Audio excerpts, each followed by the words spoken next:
suscritos a nuestro canal de YouTube, a quienes nos dan visualización en nuestras demás redes sociales, a quienes se encuentran suscritos en nuestras demás redes sociales, bienvenidos a este video el cual vamos a incluir en la carpeta o en la lista de reproducción de política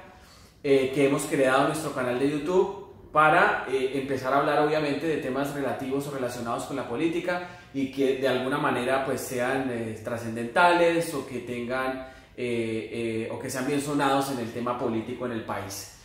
Hoy vamos a tratar el tema de las declaraciones que rindieron varias personas que estuvieron secuestrados hace varios años, que las rindieron ante la Jurisdicción Especial para la Paz, ante la Sala de Reconocimiento, Verdad, Responsabilidad y Determinación de Hechos y Conductas, más conocida pues como Sala de Reconocimiento. Estuvo en ellas Luis Eladio Pérez, estuvo también Oscar Tulio Liscano, vimos el caso de Ingrid Betancourt y de otros tantos pues que estuvieron presentando o contando su vivencia como secuestrados como parte de este proceso de reconciliación, de este proceso de llevar a la instancia especial creada pues las situaciones ocurridas en medio de esta locura violenta que vivimos hace varios años y que bueno, digamos aún seguimos viviendo porque existen algunas agrupaciones de las FARC, eso no se puede ocultar, y bueno, algunas otras agrupaciones como el ELN y otro tipo de grupos que le siguen generando daño a nuestro país, que le siguen generando asesinatos, siguen secuestrando, siguen generándole toda clase de daños a nuestra patria. La idea es, mediante este video, y dado que muy seguramente pues las declaraciones rendidas por cada una de las personas en esa sala de reconocimiento no sean vistas completamente por las personas o por una generalidad de colombianos, cuando debería ser así, pues lo que intentamos con este video es llevarles a ustedes al menos un resumen lo más corto posible de lo que pasó o de lo que contaron estas personas durante sus deponencias ante esa sala de reconocimiento. De allí vale resaltar, por ejemplo, Oscar Tulio Liscano, escuchar la historia de Oscar Tulio Liscano mientras estuvo secuestrado, casi 9 años de secuestro, es obviamente secuestrado, él menciona la fecha, tomamos nota de todo, del 5 de agosto del año 2000, cuenta en su narrativa algo que a mí, digamos, me impactó, además que constantemente se le quiebra la voz contando pues toda esa tragedia del secuestro que padeció. Menciona que eso no solo lo padece el secuestrado, sino la familia, tal vez con una incidencia mayor, pero menciona algo llamativo. El señor Oscar Tulio Liscano pues es docente y en esa época también aún pues era docente, o para ese entonces era docente, y explica cómo a raíz de la situación de aislamiento que las FARC generan respecto de sus secuestrados, cómo no conversan con ellos, les tienen absolutamente prohibido interactuar entre guerrilleros y secuestrados, pues él en medio de la situación, tal vez para no enloquecer y para intentar soportar y llevar adelante toda esa tragedia del secuestro, intenta en medio de la soledad de ese mismo secuestro impartir clase y recordar sus momentos de docente. Menciona que él arranca unas hojas y las pega a unos árboles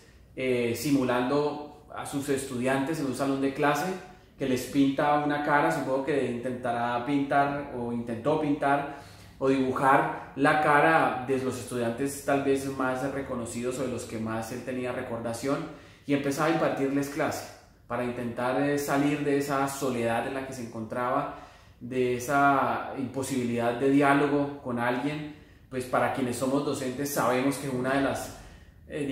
herramientas de nuestro ejercicio como docentes pues es el poder interactuar con otros, el hablar constantemente, y más pues si la profesión que tenemos es la de abogados, ¿no? En la cual existe una mayor posibilidad al diálogo y a la interacción. Es casi que natural y vinculado a la profesión que se ejerce cuando es abogado. Menciona pues que la salida que él encuentra a esta situación es la educación, sin duda es una de las salidas a este conflicto atroz que hemos llevado durante tanto tiempo. Habla sobre la ignorancia de los guerrilleros, que esa idea de una guerrilla intelectual, pues él tuvo la posibilidad, y los demás secuestrados también, de saber que eso no era así, que la mayoría de personas, que los que combatían y los que estaban allí poniendo la vida de frente a este conflicto, eran personas iletradas, personas a veces enteramente ignorantes y que tal vez solo entendían el manejo de las armas y muchas veces seguramente no comprendían hasta lo que hacían. Menciona cómo algunas personas de la guerrilla le preguntaban a él que quién era el señor referendo. En la época en que estaba el presidente Álvaro Uribe se gestó un referendo, se impulsó, se llevó adelante un referendo y pues constantemente en los medios de comunicación radiales y televisivos se hablaba del tema y al ellos escuchar ese tema le preguntaron a Óscar Tulio Lizcano que quién era el señor referendo y pues él explicó que el referendo no era una persona, no era un nombre de algún ser humano, sino que el referendo era una forma de participación ciudadana establecido en la Constitución política. La ignorancia también iba a indicar que ellos precisaban que el petróleo, por ejemplo, era como sembrar maíz, que prácticamente el petróleo se sembraba, que era como una especie de semilla y germinaba petróleo pues como si fuese un árbol, y él les explica pues que es un elemento que se extracta de la tierra y que no es que sea una semillita pues que siembra petróleo, donde se enteró pues que la ignorancia de ellos era enorme y que tal vez inclusive basados en esa ignorancia es que a veces abusaban de ellos para incluirlos en esa fuerza violenta que eran las FARC. Óscar Tulio Lizcano también menciona diferentes momentos, dice que el perdón suspende la condición de víctima, menciona, y que se sepa la verdad, desde luego es la verdadera reconciliación. Ellos esperan que cuando les corresponda a los guerrilleros estar en el papel en el que ellos están ahorita, de contar lo que ha sucedido, pues tengan la capacidad y la berraquera y la hombría de poder contar lo que realmente aconteció en cada uno de los casos de su secuestro. También tuvimos que él mencionó que bajó 60 kilos durante el secuestro por la pésima alimentación que tenían. Coinciden casi todos los secuestrados en decir que la forma o lo que comían pues era supremamente malo. Era básicamente arroz y yuca durante todo el secuestro, que una vez al año de pronto comían carne de res cuando lograban llevar una res al lugar del secuestro, lograban tenerla. Me imagino que robársela a las FARC, posiblemente lograban robarse seguramente una res y llevarla pues para comida a los guerrilleros, cosa dolorosa.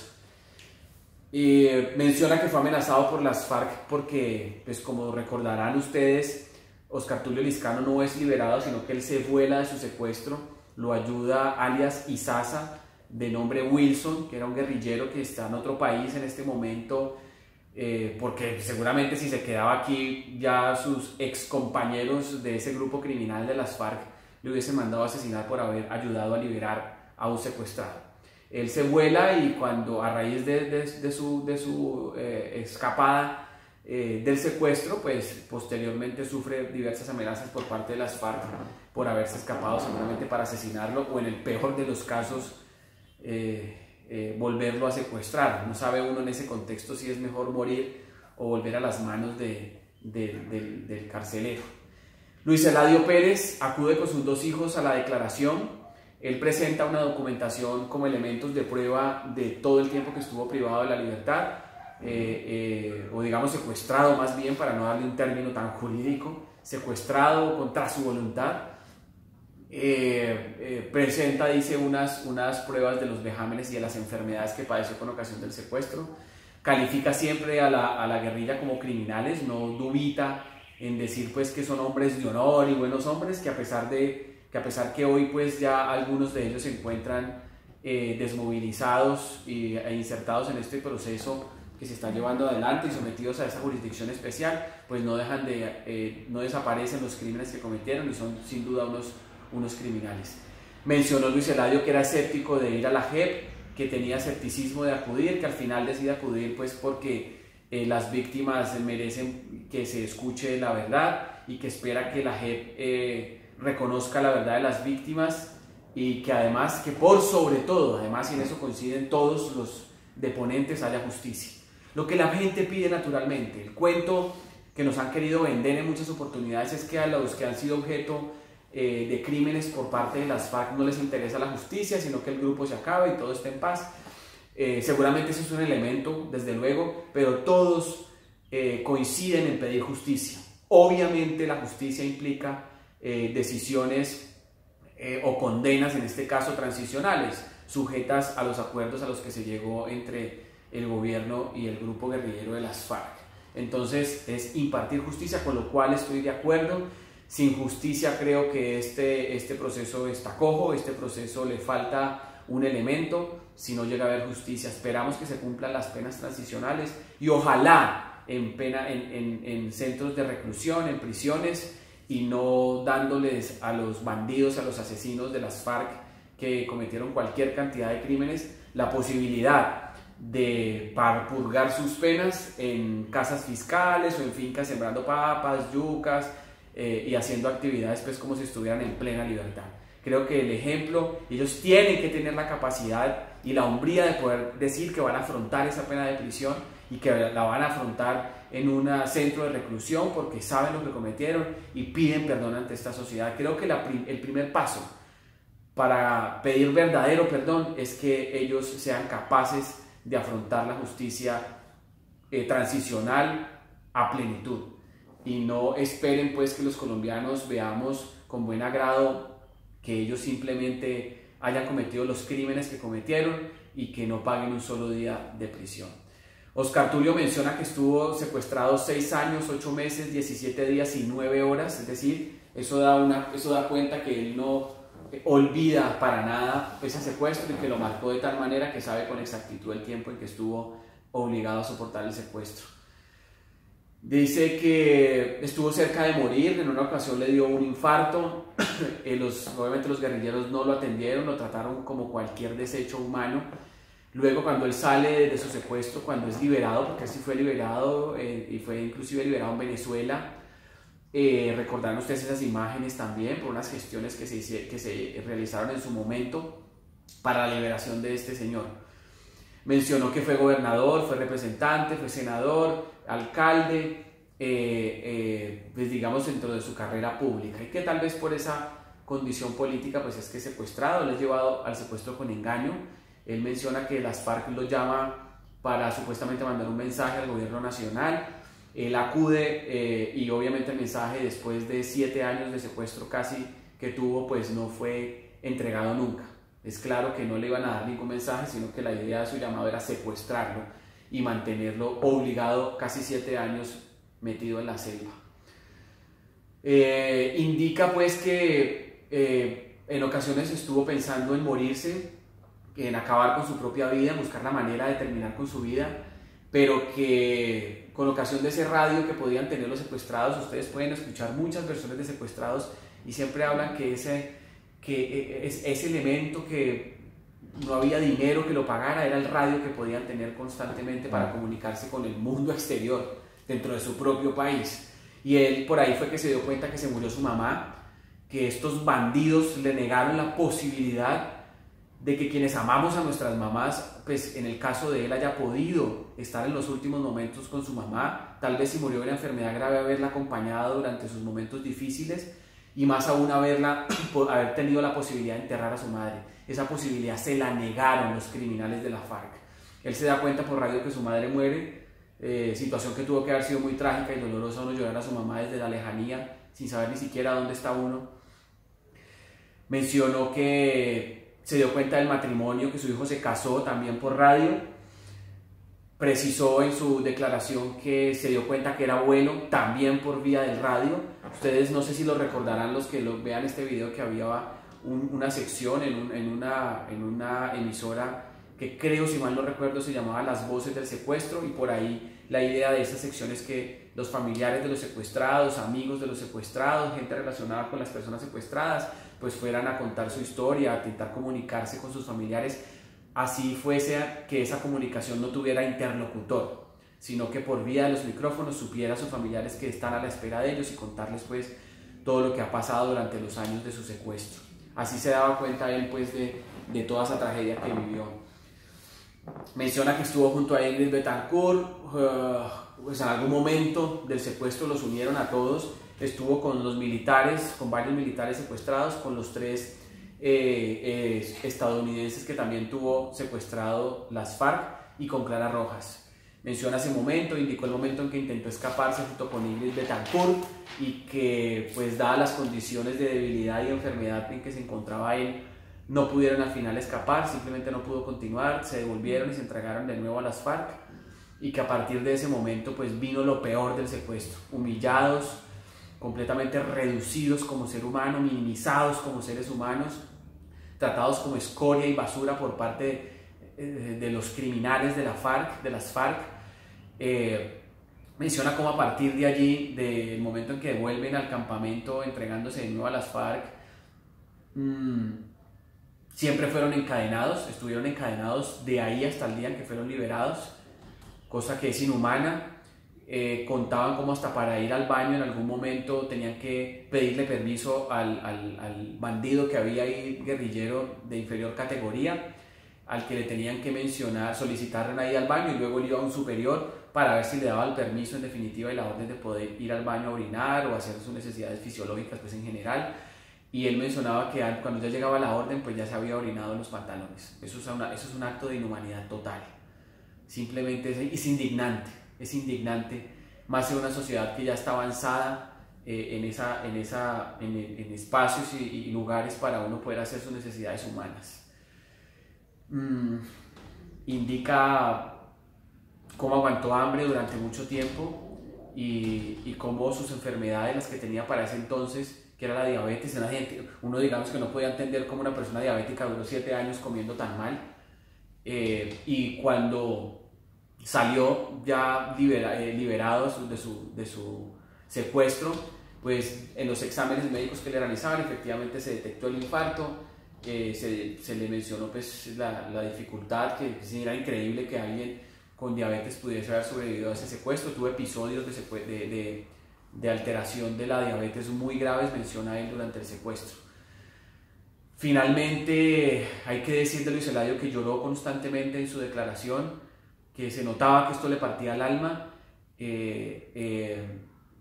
era supremamente doloroso. Es que un secuestro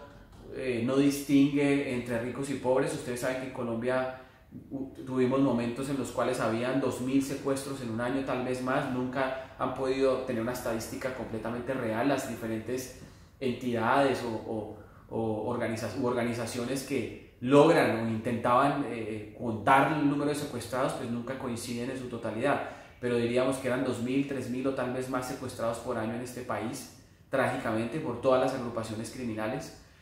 Y unas eran extorsivas con finalidades económicas y otras políticas. Yo creo que sin importar la finalidad, el secuestro es una condición atroz, es decir, es limitarle, quitarle la libertad a alguien de manera arbitraria, y además del secuestro someterlo a cualquier cantidad de humillaciones, de vejámenes, de indignidades, y quitarle su condición de ser humano libre. Ese es el peor de los delitos tal vez que han cometido estos asesinos de las FARC. También tenemos el caso de Ingrid Betancourt. Supimos que Ingrid Betancourt lo hizo vía, digamos, tecnología, por un video ante la JEP, y ella constantemente también llora frente al asunto. Recuerda cómo fue humillada, cómo le escupían la comida, cómo en alguna ocasión, o no sé si en varias ocasiones, le traían la comida ya para entregársela y enfrente de ella la comida la desechaban, la tiraban al suelo y le decían ya no hay comida. Humillándola completamente, cómo la encadenaban, cómo los utilizaban para los videos que pretendían de mandar a sus familiares sobre muestras de vida, y los alimentaban bien, los vestían bien simplemente para un video, y prácticamente los obligaban a decir lo que resultaba irreal. Digamos que esos son las principales declaraciones. Han habido otras tantas, desde luego. Si logramos tenerlas en los videos completos en su momento, pues intentaremos hacer un video contando cada uno de esos aconteceres, pero los que hemos podido ver completamente pues han sido estos que les he mencionado. Pero tal vez en términos generales, por más que uno cuente la historia de cada secuestrado, es una tragedia común, es una tragedia que tiene circunstancias muy similares, y en todo caso un acto completamente criminal, detestable, vomitivo de las FARC, sobre el cual deberían pedir perdón, y esperamos que en virtud de lo que ellos pretenden con esta negociación, que es insertarse a esta vida legal, tengan la capacidad, la berraquera y la hombría de poder decirnos a todos los colombianos los crímenes que cometieron. Al fin y al cabo, por más que mencionen 10, 100, 500 o 50.000 crímenes que hayan cometido de la manera más putrefacta en que lo hayan hecho, las penas nunca van a superar las contenidas en los acuerdos, esas penas transicionales. En consecuencia, esperamos que nos cuenten la verdad a todos los colombianos, que sepan y tengan la capacidad y la berraquera, la valentía y el valor de poder contar toda la verdad y de pedir perdón de corazón, no un quizás, sino un perdón total, real. Y ese perdón no solo va con palabras, sino con la verdad y con una verdadera reparación. Que no tengan la desfachatez de esperar, como lo han hecho hasta ahora, que el Estado sea el que indemnice únicamente a las víctimas y ellos entreguen cucharas, trapeadores, recogedores y uno que otro bien de valor para indemnizar a las víctimas, cuando muy seguramente que en todo ese recorrido criminal y de bandidos que tuvieron, seguramente obtuvieron una cantidad de miles y miles de millones de dólares, de miles y miles de pesos colombianos, y que deberían tener la capacidad y la valentía de poder entregar todos y cada una de esas propiedades y bienes materiales adquiridos de manera ilegal y criminal para reparar a todas y cada una de las víctimas, si realmente quieren que en algún momento esta población colombiana algún mínimo aprecio o algún mínimo respeto llegue a tener por ustedes como miembros de las FARC. Este video entonces lo hacemos, vuelvo e insisto, con la intención de socializar y tal vez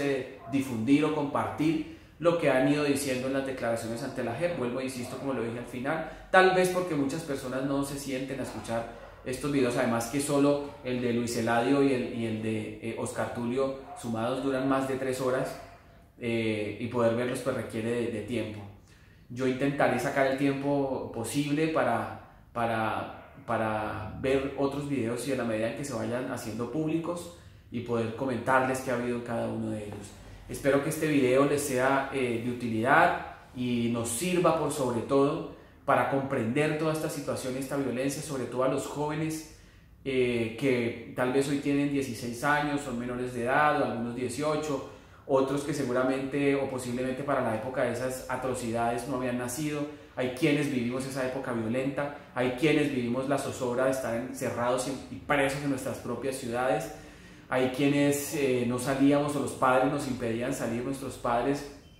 muchas ocasiones porque había amenaza de bomba en determinada ciudad, porque secuestraban dentro de la misma ciudad, porque esto era una Colombia invivible, porque era la Colombia del presidente sin visa, era la Colombia de narcotraficantes por doquier, era la Colombia de guerrilleros por todo lado, era la Colombia donde los grupos violentos, las FARC, el ELN, las autodefensas, igual de criminales, igual de asesinos, tenían dominado el país por completo. Colombia estaba enteramente arrodillada. Entonces, para quienes no vivieron ese momento, sepan que al menos está la historia de algunas personas que sí padecieron en carne propia esa tragedia de la década de los 90, de la década de los 2000 iniciando, con todos los secuestros que ocurrieron en ese momento. Y entonces la idea pues de este video es poder llevarles a ustedes un resumen, lo más corto posible, aunque este video sea alargado, lo más corto posible de todo lo que ellos han contado ante la Jurisdicción Especial para la Paz, ante esa sala de reconocimiento. Esperamos poder contarles otras declaraciones posteriormente. Nos vemos en un próximo video y recuerden, intentemos entre todos los colombianos ya dejar de hacernos tanto daño, y quienes le han hecho daño a este país de manera miserable tengan la capacidad, el valor y la berraquera de poder decir yo lo hice y reconocer su crimen y pagar por ese crimen. Nos vemos en un próximo video.